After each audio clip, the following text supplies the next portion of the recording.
नमस्कार, media live news में आपका स्वागत है। मैं निखिल और अभी हम लोग मधवापुर प्रखंड मुख्यालय पंचायत के रामपुर में हैं, जहां रामपुर और नेपाल के धनुषा जिले के मुखियापट्टी मुसरनिया गांव के बीचों बीच यह जो धौंस नदी बहती है, उस धौंस नदी के किनारे हैं अभी हम लोग। और अचानक से जो नेपाल में जो भारी बारिश हुई है, जिसके कारण कई नदियों का जो है जलस्तर काफ़ी बढ़ गया है। और यहाँ हम लोग लाइव तस्वीरें दिखा रहे हैं मधवापुर प्रखंड मुख्यालय पंचायत के रामपुर गांव से। और इसके ठीक उस तरफ जो है मुखियापट्टी मुसरनिया गांव पालिका का इलाका पड़ जाता है। और यहाँ धौंस नदी के जलस्तर में अचानक से काफ़ी बढ़ोतरी देखने को मिल रही है और लगातार यह जलस्तर जो है बढ़ता जा रहा है। हम दिखाने की कोशिश कर रहे हैं। अमूमन अभी यह जो देख रहे हैं आप, ये जो दिखाई दे रहा है, ये जो जलकुंभी के पत्ते जो दिखाई दे रहे हैं, अमूमन नदी वहाँ हुआ करती है। और यह जो झाड़ियाँ हैं, इसके साथ साथ ये भी डूब गई हैं। और कुल मिलाकर ये कहें तो सीमाई इलाकों में जो है बाढ़ का जो खतरा है वो मंडराना शुरू हो गया है। हालांकि बारिश को लेकर काफ़ी दिनों से किसान भी त्रस्त थे।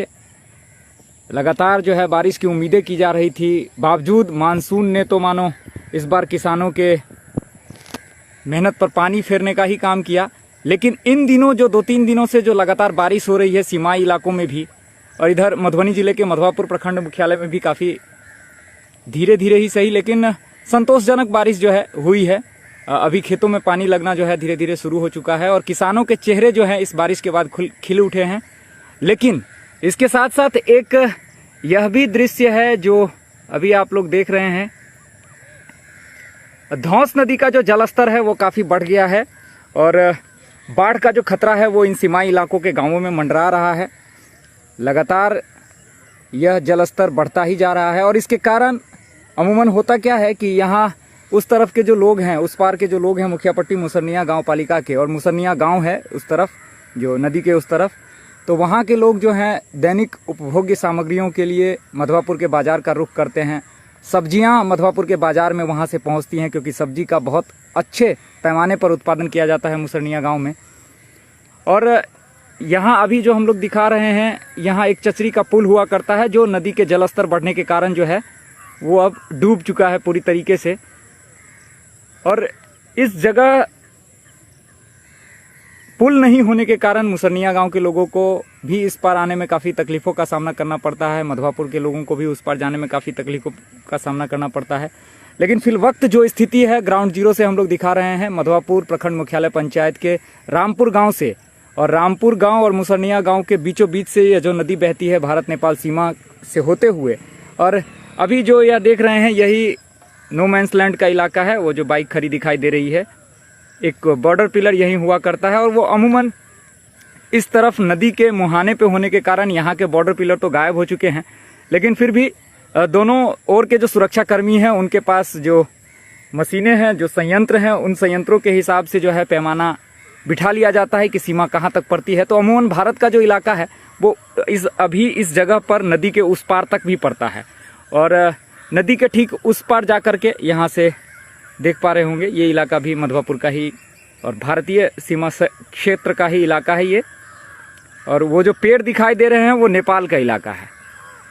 नो मैंस लैंड भी इसी बीचों बीच कहीं पड़ता है। लेकिन चूंकि नदी बहती है तो यहाँ पे जो बॉर्डर पिलर होते हैं उनको बाढ़ की त्रासदी में जो है नदी बहाकर अपने साथ ले जाती है, कभी ध्वस्त कर देती है। तो इस हिसाब से पिलर तो यहाँ नज़र नहीं आते हैं, जिसके कारण यह तो कठिनाई होती है कि यह आकलन आप नहीं कर पाएंगे कि भारत कहाँ से पड़ेगा और नेपाल कहाँ से।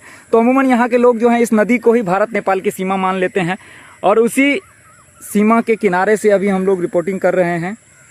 और कुल मिलाकर यहाँ के बासिंदों के मन में जो है बाढ़ का जो खौफ है वो अब स्पष्ट झलक रहा है। जहाँ लोगों की चिंताएं बढ़ गई हैं, अब उस तरफ वाले जो लोग हैं उनके भी जो दैनिक उपभोग्य सामग्रियों के लिए जो मधवापुर के बाज़ार का रुख करते हैं उनके समक्ष भी यह चुनौती बन गई है। अब अभी वो लोग जो हैं तुलसियाही स्थित भारत नेपाल मैत्री पुल से होते हुए भारत में प्रवेश कर सकते हैं, लेकिन इस तरफ से आने का उनके पास कोई विकल्प नहीं बचा हुआ है। क्योंकि नदी जहां अभी 3 दिन पहले तक की जो स्थिति थी, 4 दिन पहले तक, अमूमन उसमें नदी में 1 फीट भी पानी नहीं था। मैं खुद यहाँ देखने के लिए आया था। बड़ी विडम्बना लग रही थी कि इस जून जुलाई अगस्त के महीने में इस तरह से नदी हमारी ये जा रही है, सूखी सूखी सी गुजर रही है। लेकिन आज का जो दृश्य है, और यह दृश्य जो है रविवार से जो शुरू हुआ धीरे धीरे पानी बढ़ना, सोमवार की रात होते होते तक, अंधेरा छाने तक यहाँ नदी में लगभग पानी आ गई थी। और लेकिन मंगलवार और आज बुधवार का जो दिन था, आज तो इसमें बहुत ज़्यादा बढ़ोतरी हुई। यहाँ के लोग बता रहे थे कि यहाँ आज काफ़ी जलस्तर में वृद्धि देखने को मिली है। और अभी इसी सीमा से आप देख सकते हैं, ये जो जलकुंभी के पत्ते नज़र आ रहे हैं, कभी हम लोग वहाँ भी खड़े रहकर देखा करते हैं। वहाँ अमूमन नदी का जो मुहान है वहीं तक है, लेकिन नदी अब जो है अपने मुहाने से छिटक कर अब धीरे धीरे फैलना शुरू कर दी है, और यह पानी जो है धीरे धीरे फैल रहा है। अभी मैं लगभग 15 मिनट से यहाँ हूँ, और 15 मिनट में यहाँ की भी जो स्थिति है, ये जो घास वगैरह दिखाई दे रहे हैं, ये अभी अच्छे ढंग से नहीं डूबे थे, लेकिन अभी धीरे धीरे, और फ्लो भी काफ़ी ज़्यादा है नदी में। आप बहाव देख रहे होंगे, फ्लो काफ़ी तेज़ है। अब उधर बताया जा रहा है, नेपाल की बात करें तो उधर बताया जा रहा है कि नेपाल में जो भारी बारिश हुई है, जिसके दबाव में जो है वहाँ गंडकी नदी में और कोसी में भी काफ़ी पानी का दबाव बढ़ा है, जिसके बाद ऐसा बता रहे हैं कि बागमती में भी कुछ फाटक खोले गए हैं। इधर अगर यहाँ जिस जगह पे हम लोग खड़े हैं, अगर उसके लेफ़्ट की बात करें, बाएं साइड में जो है ठीक पश्चिम दिशा में जो नदी बहती है, उस नदी का नाम रातो है। और रातो नदी के जलस्तर में भी काफ़ी वृद्धि हुई है, जिसको भी हम लोग फिर नेक्स्ट एपिसोड में हम लोग दिखाने की कोशिश करेंगे। हम लोग कोशिश कर रहे हैं कि रातो नदी की जो धाराएं हैं, जहां जलस्तर में भारी वृद्धि देखी जा रही है, बढ़ोतरी दर्ज की जा रही है, जो भारी बढ़ोतरी दर्ज की जा रही है, उसको भी आप लोगों को अवलोकन कराएं। फिल वक्त हम लोग मधवापुर के रामपुर मुसरनिया बॉर्डर पे हैं। यहाँ बीचों बीच यह जो धौंस नदी है, इसका जलस्तर काफ़ी तेज़ी से बढ़ रहा है, और यही स्थिति दिखाने के लिए मैं यहाँ अभी नदी किनारे पहुँचा हूँ। हालांकि यह तो मेरा गांव है, लेकिन गांव के उस तरफ के जो लोग हैं उनके साथ जो समस्या आ जाती है, क्योंकि हमारे यहाँ दूध भी जो है बहुत ज़्यादा उस साइड से ही आता है। सुबह सुबह जो ग्वाले हैं उधर के, वो लोग अपना दूध लेकर के इधर आते हैं। हम लोगों के घर में भी उस तरफ का दूध आता है, नियमित तौर पर वहीं से दूध आता है, मुसरनिया गाँव से ही। लेकिन अब यह जो नदी के जलस्तर में भारी वृद्धि हो गई है, तो दोनों गाँवों के लोगों का एक दूसरे गाँव में जाना अब इतना आसान नहीं रह जाएगा। जब तक नदी में पानी रहेगा तब तक स्थिति ऐसे ही विकट रहेगी। कुछ लोग जिनको काम चलने वाला नहीं है, वो उधर तुलसियाही से होते हुए मधवापुर में आएंगे, लेकिन अमूमन जितना स्वच्छंद तरीके से हम लोग विचरण कर सकते थे, भारत और नेपाल की सीमाओं को पार कर सकते थे, उस तरीके से अभी नहीं कर सकते हैं, क्योंकि नदी में जो है काफ़ी जलस्तर बढ़ गया है। और ये जो पानी का सैलाब है वो धीरे धीरे और ज़्यादा बढ़ता ही जा रहा है। तो कहीं ना कहीं बाढ़ का जो खतरा है वो भी अब मंडराना शुरू हो गया है इन सीमाई इलाकों में। और यहाँ से यहाँ देखिए, हमारे कुछ ग्रामीण भी वहाँ नज़र आ रहे हैं जो नदी के उस मुहाने पे खड़े हैं। और अमूमन क्या है कि भारत नेपाल की जो सीमा है, चूँकि यहाँ पे कोई बॉर्डर पिलर है नहीं, तो लोग बाग जो है नदी को ही बॉर्डर पिलर मान लेते हैं, और इसी हिसाब से जो है नियंत्रण यहाँ पे स्थापित होता है। लेकिन इन खुली सीमाओं का एक दूसरा नुकसान यह भी है कि तस्कर जो हैं इन सीमाओं का भरपूर लाभ उठाते हैं, और इन जगहों से, इन रास्तों से होकर बड़े पैमाने पर जो है तस्करी भी की जाती है। हालांकि सशस्त्र सीमा बल और उधर एपीएफ के जवान, हमारे पुलिस के जवान, ये सभी सजग रहते हैं। जहाँ कहीं भी ऐसी सूचना मिलती है तो वो लोग भरसक प्रयास करते हैं उन गतिविधियों को रोकने की। लेकिन बावजूद जिस तरह का इलाका है, इसमें इतना आसान नहीं होता है उन गतिविधियों पर लगाम लगाना, अंकुश लगाना। लेकिन फिल वक्त आप लोग देख लीजिए कि किस तरह से जो है धौंस नदी, जो हिमालय की गोद से निकलती है, हमारी पवित्र धौंस माता का दर्जा दिया जाता है। हमारे यहाँ के लोग इसको माता का दर्जा देते हैं।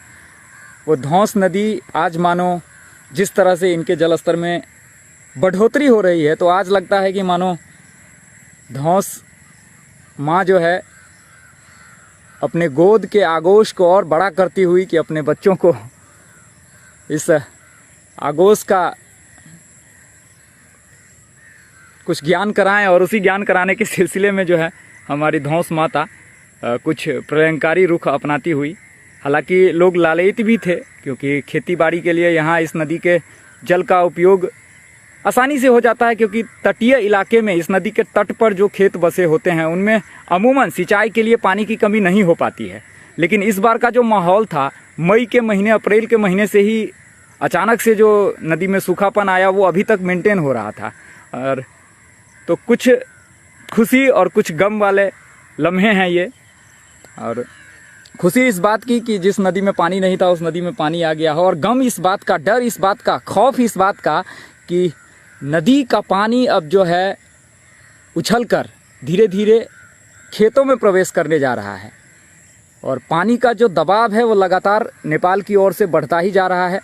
और ऐसी आशंका भी व्यक्त की जा रही है कि अगर इसी तरह से वृद्धि होती रही इसके जलस्तर में तो बाढ़ के खतरे से भी इनकार नहीं किया जा सकता है। हो सकता है कि बड़ी बाढ़ का सामना हमारे यहाँ के लोगों को करना पड़े और धौंस नदी के किनारे बसे गांवों के लोगों को करना पड़े। फिलवक्त इस स्थिति के लिए मीडिया लाइव न्यूज़ के लिए इस स्थिति का रूबरू करवाए हैं हम लोग आप लोगों को।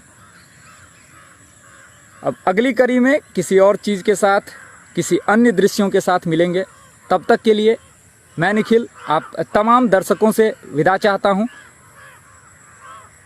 और साथ ही उम्मीद करता हूं कि जिस तरह का प्यार और जिस तरह का स्नेह आप लोगों का हमें मिलता आया है वो यूं ही मिलता रहेगा। क्योंकि हाल ही में हम लोग जो हैं एक वीडियो पे हम लोगों ने 1 मिलियन व्यू का जो आंकड़ा है वो पार किया है, और लगातार ऐसा अंदर से महसूस हो रहा है कि हमारी जो पकड़ है सीमावर्ती इलाके के गांवों तक, हमारी जो पहुंच है, रीच है, वो रीच कहीं ना कहीं दिन दोगुना रात चौगुना के गति के हिसाब से वो जो है रीच बढ़ रही है।